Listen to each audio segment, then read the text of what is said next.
Hello, everybody. You've tuned into the Indiana State Police Roadshow, brought to you by the Indiana State Police Alliance, Cops for Kids, subsidiary of the Indiana State Police Alliance. I'm your host, Sergeant Rich Myers from the Indiana State Police Public Information Office. With me today is Sergeant Anthony Emery from the Recruiting Division. Thanks, Anthony, for being here. Thanks for having me, Rich. Appreciate you coming in. And we have Connor, and I'm sorry, Connor, I don't know if I've ever got your last name. Connor Davidson. Connor Davidson, who is with us today, a guest of myself and Anthony. And we're going to be talking about, I don't think we've ever talked about this, have we? The intern program? I think we have. Have we? I think we have. But we've never had an actual intern? No, I don't think we have. This is the first time, a groundbreaking moment here with Connor coming in with us. We appreciate Connor coming here. He's a recipient of the Indiana State Police intern program, and we want to pick his brain about what he's doing and his experiences. But let's talk a little bit about what it takes to become an intern, or what you're required to do to become an intern with the Indiana State Police. And is the program, is it disseminated now out of the recruiting division? It is. It's with recruiting. And the way we're looking at this, we're kind of using this as a long-term recruiting tool. Okay. Most colleges or universities now are requiring an internship as part of their degree program. Okay. So back about 3.5 years ago, I approached Superintendent Carter about implementing an internship program because we felt that was going to do two things for us or for the applicant themselves. It was either going to A, solidify that decision that yes, a job as a trooper with the Indiana State Police is for me, or no, it is not. Because, over the years, we've had many folks that have decided that once either they're at the academy or even yet further when they're out in the FTO program, and then they're deciding, hey, this isn't for me, after we've already invested tens of thousands of dollars in those applicants or those, at that point, employees with the state police. And they've also invested a lot of time. And a lot of blood, sweat, and tears to get to that point. So we're hoping that this program is going to be an eye-opening experience for them to say, this is what an Indiana State Trooper does on a day-to-day basis, because I think so many folks just do not realize exactly what we do day in and day out as an Indiana State Trooper. So Superintendent Carter said, yeah, let's go with this, and that was born. So we've been doing it through his pretty much his entire administration now. It's been extremely successful. We've had as many as 80-plus applicants put in per semester. We got a smaller group this time that put in, that we got out there, but we've placed as many, I believe our maximum we had was 32 interns during one semester that we put out in the field. Currently, we have 6 out this semester. A lot of times coming back from the summer break, our numbers are lower for the fall. For spring and for summer, we have huge applicant pools. So the application is now open on the website, and we're probably going to see, again, around 80 or 90 for those folks putting in for the spring. However, the application is still open, and we want to make sure those folks are putting out there. But I do want to talk about the minimum requirements for that. Yeah, and let's talk. Let me get this here before we get into that. So is this statewide? It is statewide.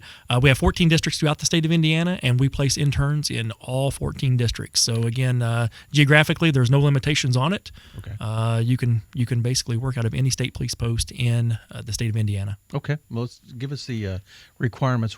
These are minimum requirements. They are the minimum requirements. You must be a U.S. citizen. We get calls about that often because we do have students that are from other countries coming in, but that is a requirement. You have to be a U.S. citizen. You must be a minimum of 18 years of age, and that's for liability purposes. Because, again, I know we do have some folks that come in that are under the age of 18 in college. You cannot have a juvenile or adult criminal arrest or conviction. And we understand some folks do have arrest. I don't want to completely scare you off.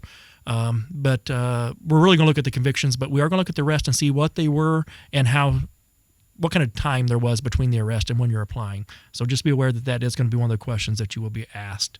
You have to have a minimum of 1 year college. Basically, we're wanting you to already have your freshman year under your belt. And again, sophomore, juniors, and seniors is what we're looking for. You need to have a minimum GPA of 2.5 on a 4.0 scale and at an accredited university or college. It has to be for college credit. When it comes to internships, under the requirements of the federal government, you have to receive something out of that in return. In other words, we can't bring you in and have you do it for nothing. Mm-hmm. So if it's not for pay, which ours is not, it's not a paid internship, then you need to receive something back for what you're putting into it. In this case, it has to be for college credit. Does that vary from colleges to college? As far as The college credit, the amount? it does. The amount of credit is going to be up to that college, and some of them are based. It's a flat three credit hours. Right. Some of them say for X amount of hours that you put in, you get X amount of credit, and then the more hours you put in, the more credit you get. Okay. And we've had some folks that have received 12 hours of college credit. Now they put in about 400 plus hours to get that. Yeah. But again, they've received 12 hours of college credit. We're seeing, generally speaking, between 3 and 6 hours of college credit is what they'll get. You have to have a valid driver's license. Of course, you got to be able to drive to and from the locations for the internship program. You have to have an operating telephone service and a email service. You got to be able to do that so that we can be able to correspond with you as far as throughout the program and leading up to the program. And in addition, each student must submit to a driver's license check, a criminal history check, a sex offender registry check, and a local warrants and wants check, as well as you could be fingerprinted. If there's something comes up, we might fingerprint you in addition. We don't fingerprint everybody for the internship program, but if something comes up and we need to clarify a few things, then that would be a fingerprint issue there. But that pretty much sums up the minimum requirements for it. So, Connor. Yes. How did you become interested in being an intern with the Indiana State Police? Well, actually, one of my friends applied for the Indiana State Police internship a couple semesters ago, and I was already looking forward to looking in a career for law enforcement. Okay. And let me know about it, so I applied, and here I am now. So what school are you attending? IUPUI. Okay. So, and you live around the metro area, Indianapolis metro area, or? Yes, south side of Indianapolis. Okay. So you're how long are you into your internship program right now? I've been accepted for a little over a month, but I've been doing ride-alongs. I think this is my third week now. Okay. So only a little bit, but Out of the Indianapolis district? yes. And how's that going? What do you think? I'm enjoying it a lot. I really appreciate having the opportunity to do this, and it just reaffirmed the idea that I want to be a state trooper because I get to see the day-to-day operations of what state troopers do, and it's not like the glorified stuff you see on television. Right. A lot of times there will be some intense situations that I get to see, but most of the time I get to see troopers take care of crashes and traffic and a lot of the smaller stuff that they don't really focus on in the media or anything like that. Now, do you have any family that's prior law enforcement? I do not actually. Okay. Nope. So what pointed you towards the law enforcement field that made you think, hey, this might be something that I'm interested in?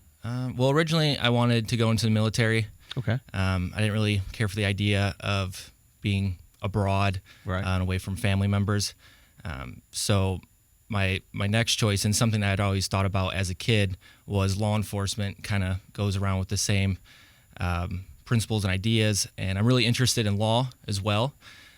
So it wasn't really too hard of a choice for me to pick law enforcement because even when I was a teenager and growing up, I spent my time lifeguarding, so I really found a passion for helping people and serving my community. So that's kind of where I learned where I want to be a law enforcement from. Now, Anthony, when they're accepted to do this and become part of the internship program, what's the length of the program, and is it the lieutenants from the different posts that decide when they're going to ride and who they're going to ride with?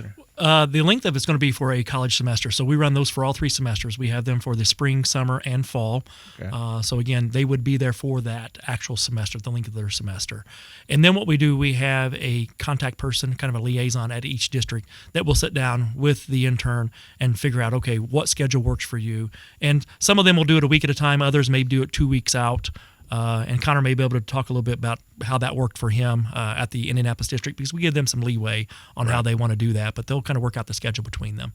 So what do you do? Do you go meet the trooper somewhere? Does he pick you up, or how's that work out? Well, I'll set up a schedule with my point of contact for the internship, and then I will, however many hours I do, I choose about 35 hours a week. Okay. Because I really enjoy it.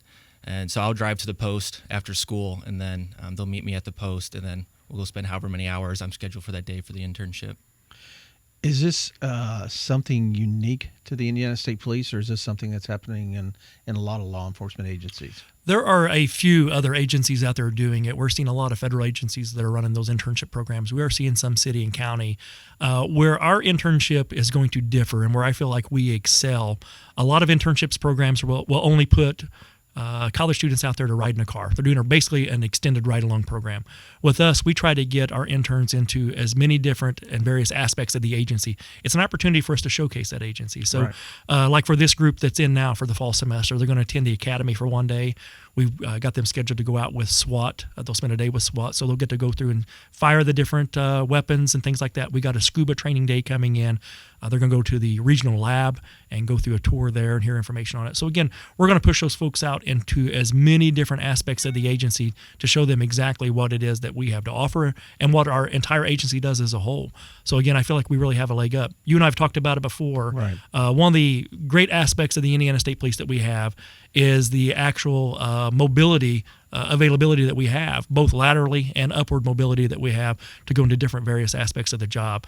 We don't have to go out there after 20 years and still take those calls day in and day out if that's not what we want to do. There's other opportunities within the agency and to be able to do different things and experience different things throughout your career. So again, that's an opportunity. We use this program to showcase as many of those different various aspects as we can. Well, again, you're tuned into the Indiana State Police Roadshow, brought to you by the Indiana State Police Alliance and the Cops for Kids, a subsidiary of the Indiana State Police Alliance. And we're talking with Sergeant Anthony Emery from the Indiana State Police Recruiting Division. Connor Davidson, he's an intern with the Indiana State Police. So, Connor, have you done any specialty teams yet, or has it been all a ride-along, or have you done anything outside of the ride-along portion? Not yet, Okay. But I'm actually next week. I'm supposed to go to the academy for a day. Another day I'm going to their firearms qualifying, I believe. And then as Sergeant Emery has said, I'll be attending the SWAT and scuba as they get that set up. Great. So is this a specialty team that you've got in mind, something you're looking at maybe on down the line? Are you interested in undercover or CSI or SWAT, or does that kind of pique your interest? Or yes. The SWAT team really piques my interest, and as I've been going through the internship, I've learned about the drug enforcement section, and I also I really like to swim and be in the water. So the scuba, I really like to see the scuba operate. So I guess I'll learn more about that when I actually get a chance to see them. Anthony, do we have any numbers or off the top of your head, and how successful we are with this program and what we get off of this? This has been a fantastic program. We talk about this. This is kind of our proud moment, I think. The superintendent and I talk about this on a regular basis. At the orientation, we bring this up. The internship program, we've got a lot of folks coming through, and the majority of those folks, at the end of it, we ask the question on orientation day, who is absolutely positively going to apply for the state police? And we'll see anywhere from about half the room to about 3/4 of the room raise their hand. And when we finish and do an exit interview, we'll ask, and almost all of those folks will raise their hand and say yes. Now, we do have a few that say, nope, this isn't for me. Right. Fantastic, we accomplished our goal. Right. Where our success rate comes from is we have a lot of folks that go from the internship program into our academy. Until last class, we had a 100% graduation rate of those folks that were interns that had previously interned for us graduating from our academy. That's huge, and I think we talked about that before. Exactly. About the dropout or quit rate at our academy. Last class, we had a young lady that interned with us, and she had gotten injured and was medically discharged from the academy. She couldn't continue with the physical fitness portion. It was not. It wasn't I'm quitting. It was one of those where they're saying, hey, you're not going to be able to complete the academy and do it. So we had to send her home, and hopefully she's going to reapply with us. Right, very well. So again, I think what this program does is people get to the academy and they see what's going on at the academy, and it's tough. I mean, we all know that's high stress, very physical.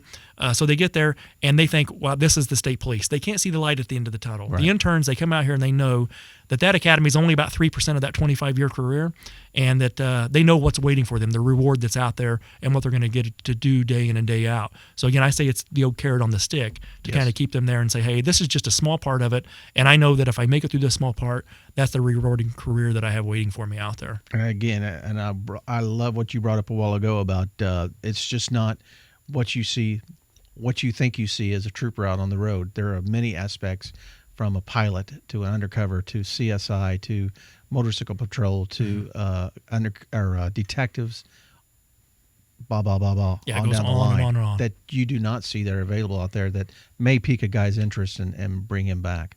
You know, one of our success stories, one of our biggest success stories, is Trooper Katie Salzman, or Sergeant Katie Salzman now.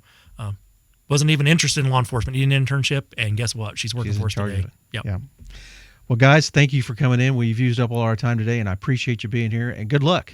Thank you. Thank you for having me. Hopefully I appreciate we'll it. see you out on the road here one of these days. Hopefully. Again, you've been listening to the Indiana State Police Roadshow, brought to you by the Indiana State Police Alliance. Cops for Kids, a subsidiary of the Indiana State Police Alliance.